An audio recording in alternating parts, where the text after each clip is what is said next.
বিসমিল্লাহির রহমানির রহিম। 18 ফেব্রুয়ারি 2025 বাংলাদেশ এবং বাংলাদেশের বাইরে যারা আমার ভিডিও দেখেন সবার প্রতি শ্রদ্ধা এবং ভালোবাসা। শিরোনাম দেখলেন, আমরা মুসলমানরা বোধহয় গণতন্ত্রের উপযোগী না। কথাটা শুনলে অনেকের গায়ে লাগবে। তারপর সত্য কথা বলি, আপনি পৃথিবীতে যতগুলো মুসলিম দেশ আছে প্রত্যেকটা মুসলিম দেশের ইতিহাস দেখেন, রাজনীতি ইতিহাস দেখেন, আমরা আসলে গণতন্ত্রের জন্য উপযোগী না। এই যে আমরা কথায় কথায় বলি স্পেনের কর্ডোবা, ইতিহাস দেখেন, শেষ পর্যন্ত ইসলামিক খলিফাদের এই ক্ষমতার কামড়াকামড়ির কারণে এই কর্ডোবা, স্পেনের কর্ডোবা নগরী হাতছাড়া হয়েছে। এমনি করে আজকের ফিলিস্তিন তারা কীভাবে গেছে, তারা ইংরেজদের সাথে হাত মিলিয়ে তুর্কি খেলাফতের বিরুদ্ধে তারা নিজেরা স্বাধীন হয়েছে। আসেন আপনি সৌদি আরব, এইভাবে মধ্যপ্রাচ্যের দেশগুলো, এর অসংখ্য উদাহরণ আছে। আমরা মুসলমানরা আসলে গণতন্ত্র কি এটা বুঝি না। ভদ্রভাবে কিভাবে শাসন করতে হয় নিজেরা নিজেদেরকে, আমরা এটা বুঝি না। আমরা বুঝি ব্যক্তি, আমি হারুন ব্যাপারী কিভাবে শাসক হব, আমি ব্যক্তি কিভাবে শাসক হয়ে আমার মতবাদ আমি অন্য সবার উপরে চাপিয়ে দেব। আমরা আছি সেই ধান্দায়, সেই চিন্তায়। নতুবা যে কথার জন্য আজকের এই ভিডিও, এই যে খুলনাতে যে কুয়েটে যেখানে আজকে ছাত্রদল, বৈষম্য বিরোধী ছাত্র আন্দোলন এবং ছাত্র শিবির এই যে মারামারিটা করলো, এতে কি হলো, কি দেখলাম? বিশাল বিশাল রামদা, যেটা সেনাবাহিনী হাতে করে উদ্ধার করে নিয়ে যাচ্ছে। আমরা কি আসলে কি গণতন্ত্র চাচ্ছি, নাকি দেশে একটা অরাজক পরিস্থিতি চাচ্ছি?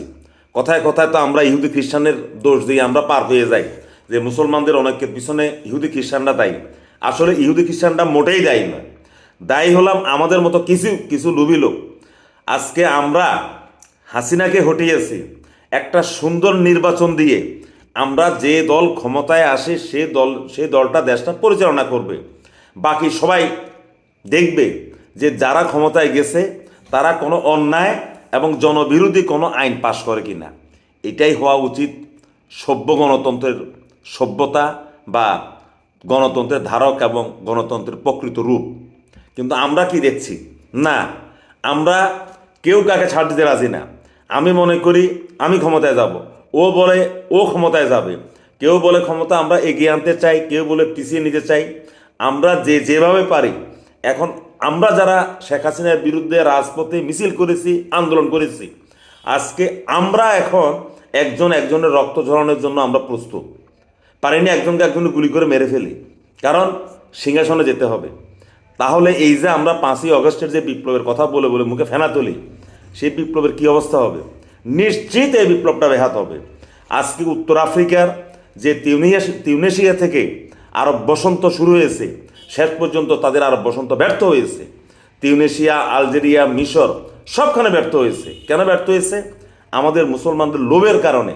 আমরা চেষ্টা করি কিভাবে অন্যায়ভাবে, ফাঁকফোকরভাবে আরেকজনকে কূটকৌশলে পরাজিত করে আমরা ক্ষমতা যাওয়ার জন্য। পিওর একটা নির্বাচন, জনগণ যাকে চায়, ফ্যাসিস্ট ছাড়া আর বাকি যাদেরকে চায় তারা সরকার গঠন করুক, এটাতে আমরা বিশ্বাসী না। আমরা মার পেটে বিশ্বাসী।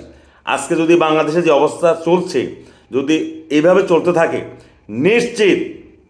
নিশ্চিত বললাম আমাদের দেশে তো গণতন্ত্র আসবে না। অধিকন্ত বাংলাদেশে আর কোনো বিনিয়োগ আসবে না। বাংলাদেশে আর কেউ বিদেশিরা মিল কারখানা করতে আসবে না। একজনের গোস্ত আমরা একজনে খাবো। এখন তো রাস্তাঘাটে ছিনতাই বেড়ে গেছে। কয়দিন পরে বাজার করে যাবেন, বাজারের ব্যাগটা টেনে নিয়ে আরেকজন চলে যাবে। যে কথা বলছিলাম, এই আমাদের এই নৈরাজ্য, এই হানাহানি, এই মন মানে কি বলে এটাকে, দর কষাকষি ক্ষমতা যাওয়ার জন্য। দর কষাকষি তো থাকা ভালো, কিন্তু এই যে ষড়যন্ত্র করে আমি যাব ক্ষমতায়, অমুকে আসতে দেব না, এটা যদি থাকে তো নিশ্চিত ধরে রাখেন আমাদের কপালে আগের মতোই দুর্গতি আছে। কোনো আরেক ফ্যাসিস্ট অর্থাৎ আল্লাহর তরফ থেকে আসবে আমাদের শাসন করার জন্য, কারণ আমরা হয়তো গণতন্ত্রের উপযোগী এখনও হয়ে ওঠেনি। সবাই ভালো থাকবেন।